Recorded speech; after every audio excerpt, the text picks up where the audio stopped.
going back to Wheels Forgotten, what we have here today is a 1975 Honda CB200T.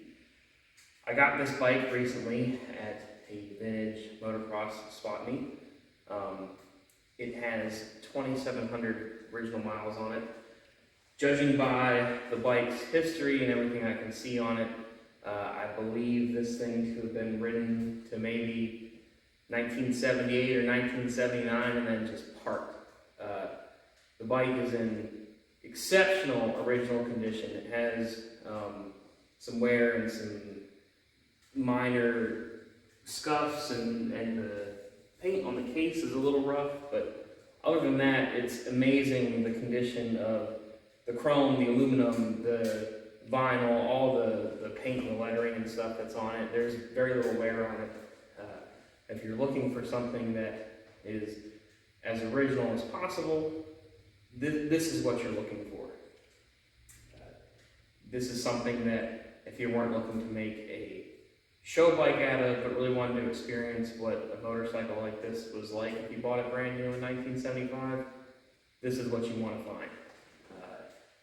Kind of the opposite of my CL175 that I have sitting behind it, which was a total basket case, needed a complete rebuild on absolutely everything. I bought this bike probably 3 weeks ago, somewhere around there, and I honestly haven't even touched it since I got it out of the back of the truck. I haven't had time, I haven't been really around working on anything. So this is actually the first time we're really looking at it. We're going to be looking at it together. I have not really poured over this thing. I looked at it for 5 minutes at the show, made the guy an offer, and brought it home, and it just sat here. I have generally not touched anything on it. What I do know, and I saw at the show because he had it written on the sign, is that the tank is rotted out. Pretty common. I would expect that a bike that's been sitting for as long as it has, even though that's in as nice as condition as it is, and if you can tell it's been stored inside, if you have any kind of storage bike with any kind of fuel in the tank, it causes rust. It's going to rot. I'm not too worried about that. I really don't want to sacrifice this original paint on this tank. But I may just send the whole tank out and have it fixed and repainted, because you can see it's been weeping down here in the front of the pinch weld. This is probably not going to be as simple as flush it out with acid and clean it up and put fuel in it, because it's already compromising the integrity of the tank. And at that point, you really need to strip the tank to see how bad it is. They make sealer kits, red coat, cream, POR 15, all that stuff. Most of it is complete crap and will not last in the tank. I guess it's great if you're going to try to take it and flip it and sell it real quick or something like that. But usually a year or two on, especially depending on preparation, those liners fail and then you just have more problems than you started with. So really the only way to fix them correctly is to break them down, clean them, have them repainted. And you want to deal with a specialist when you're dealing with something like that, because who deals with these types of tanks, because there's just so much fine details and things on here with the trim and the tank bib and the lettering and stuff like that. There's a company that I've been wanting to try out called BD Cycles that does a lot of these vintage Hondas, and I've seen their work and it's pretty exceptional. So I thought about giving them a try. But we're going to go ahead and give you a quick walk around of it, and we'll look at it. And I know that it turns over. I did at the show. I did kick it over once before I loaded it on the trailer. Obviously, haven't tried to start it. It's going to need all the basics: carb clean, fuel line, stuff like that. Probably a petcock. As far as what I'm going to do with it, not sure at this point. I really just kind of want to keep it like it is and just more or less just look at it. I think it looks great next to my 175, and I think anything I do to it is just going to hurt the originality of it, and I think it's a nice looking bike. And I don't know. We'll see. You can put that down in the comments below on what you think we should do with it. might give that some consideration, or what you would like to see happen with it. I just think it's a very nice bike, and it looks pretty in my garage, but we'll take a quick walk around of it and really look at it together and see what we have here. Since we get you down here, get you up close and personal with this and take a look at some things with me. First and foremost, I just wanted to show you this underside of this tank. Somebody has done some significant brazing and patchwork underneath here. My theory is that either this had rusted out a long time ago, early in its youth, or someone had tried to get it running at one point and that just wasn't happening. Or the person I got it from had taken the tank off, brazed it, and that's as far as he ever got. Not sure what we're going to do about that. I really don't like the fact that it's been patched so many times. Either I need to try to find another one, which is pretty much impossible, or send the thing out and get it professionally repaired, or cut it out myself, weld in some new sheet metal. Not really sure what I'm going to do there. As you can see, side cover looks good. It is missing the toolkit. It does have some fitting right here, but not much. Brakes are free.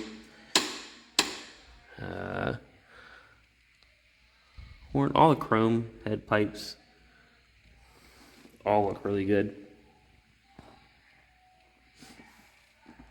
Even down here in the swing arm, you can see there's very little wear or chipping on the paint or anything right down here. It looks like, yep.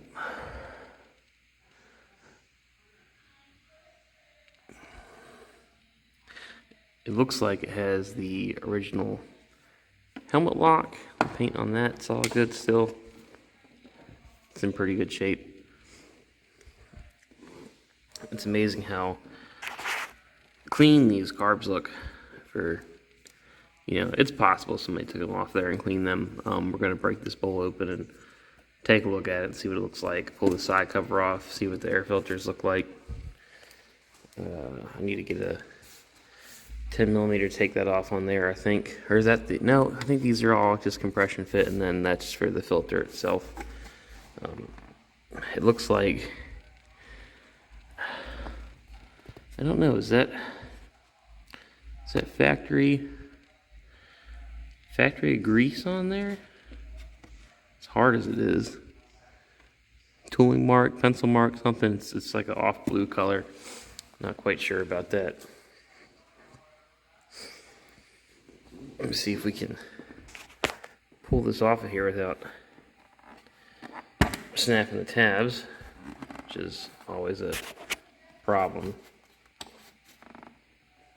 I find it easiest to just grab one at a time, whatever feels like it wants to let loose, and then usually once you have two loose, then the last one will come out.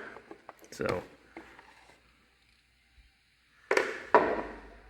yeah, looks like, okay, not familiar with the CB200s. These on my CL are pretty much like an open element, so need to get a 10mm in here to take these off, see what they look like. These bowls should be the snap open style bowl though, which I think is a fantastic design and should be used more. These ones are a little stiff. Then it should be as simple as just, so they're not too stuck. Give them this little, there you go.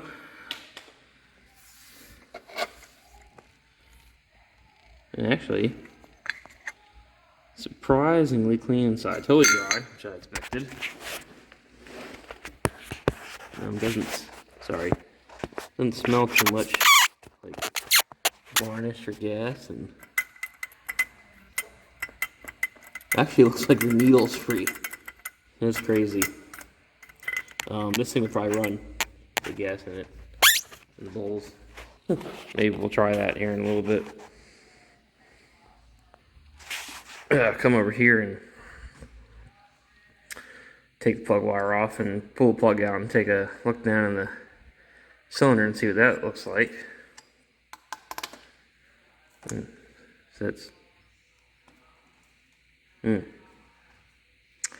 Well, cap's all dry rotted. Just pretend that didn't happen. Should be able to just clip this and cut it back and screw this in there and reseat it, and it'll probably be fine. But let's get a socket and take that off. See what it looks like down there. Oops, I lied. They were pretty much finger tight, which leads me to believe somebody had them off of here. Maybe to spray oil down on the cylinders before they try to turn it over or something. It's 17 feet long, and it actually looks pretty okay. You can see this plug is pretty old. I don't think they use this color lettering anymore. But made in Japan NGK, so that's good. See if we can take a look in here. I don't know if you can, you're probably not going to be able to see in there. Maybe I can get the light. Nope. Nope. Maybe a little bit right there. Well, I'm going to take a look in here and I'll let you guys know what I find.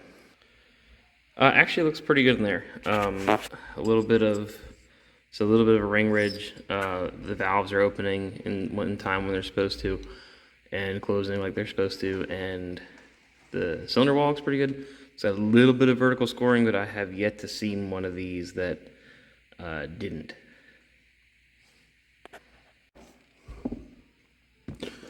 And now with the bike on service stand, the first thing I want to do is drain the oil out of it and see what that looks like before we attempt to try to start this thing. I actually had to put my half-inch impact on this thing to break the nut loose. It was unbelievably tight. Even 2 wrenches on it didn't help. So I cracked it loose, and I'm going to go ahead and take it the rest of the way off with a 19mm wrench now. And we'll see what it looks like, judging on how the dipstick looked or smelled. I feel like it's mostly full of gas anyway, which is to be expected.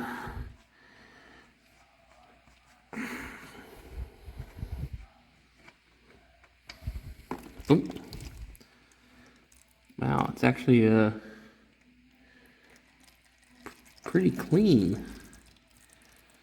That's here because it's mostly gas, or it's just someone changed the oil before they stored it, and it just has 30-year-old fresh oil in it.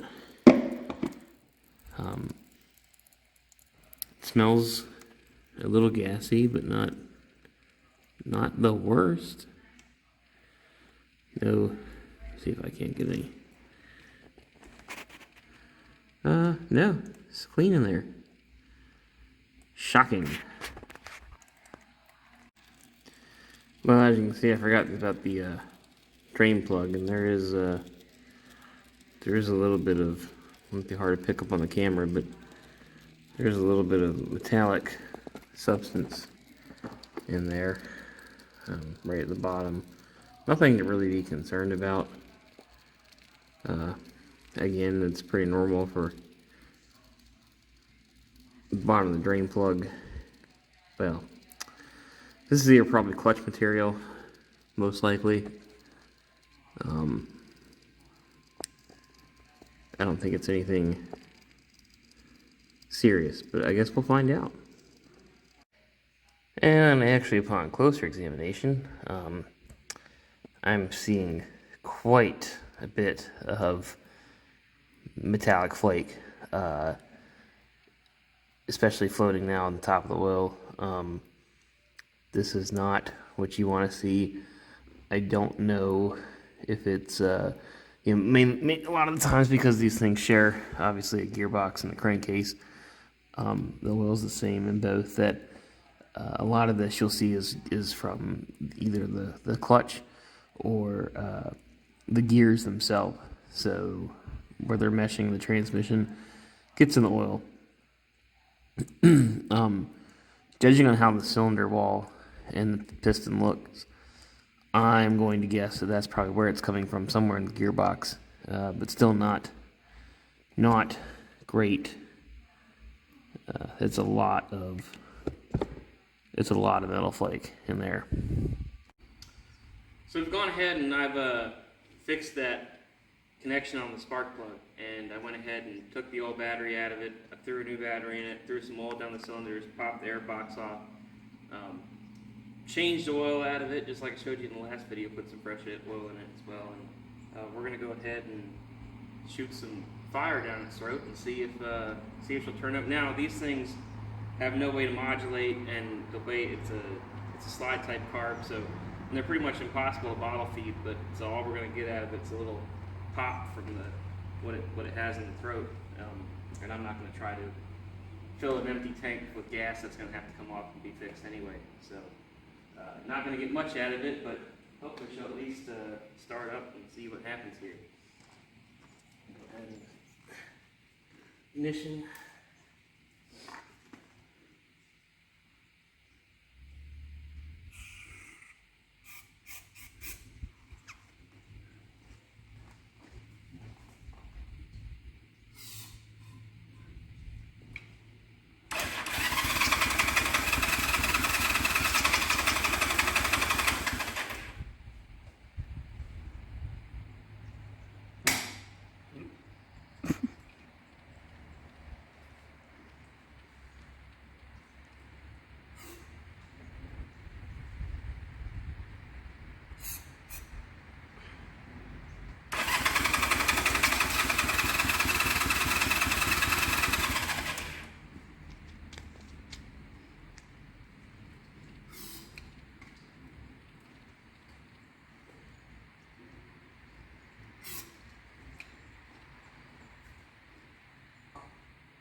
Like I said, probably actually ran more than I expected it to on that one. It's not terrible.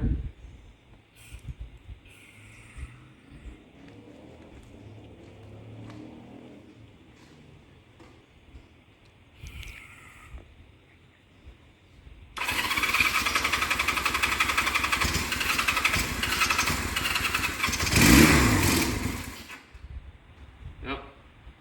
Like I said, pretty much all you're going to get out of it with the no air intakes on the carbs and no actual fuel supply. It's going to burn the half a second of the carb cleaner it's got in there and shut off. But as you can see, we have a runner here, so that means we're going to go ahead and take carbs off and take tank off and see where we can go from there.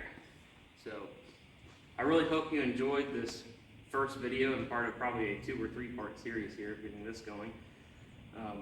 If you'd like to see more of that, just if you could like, comment, subscribe, I'd really appreciate it. And if not, we should see you next time here on the next part of this video, where we hopefully have this thing maybe back together enough to put some fuel in it and actually run it for more than a couple seconds. But if so, we'll catch you here next time on Wheels for God.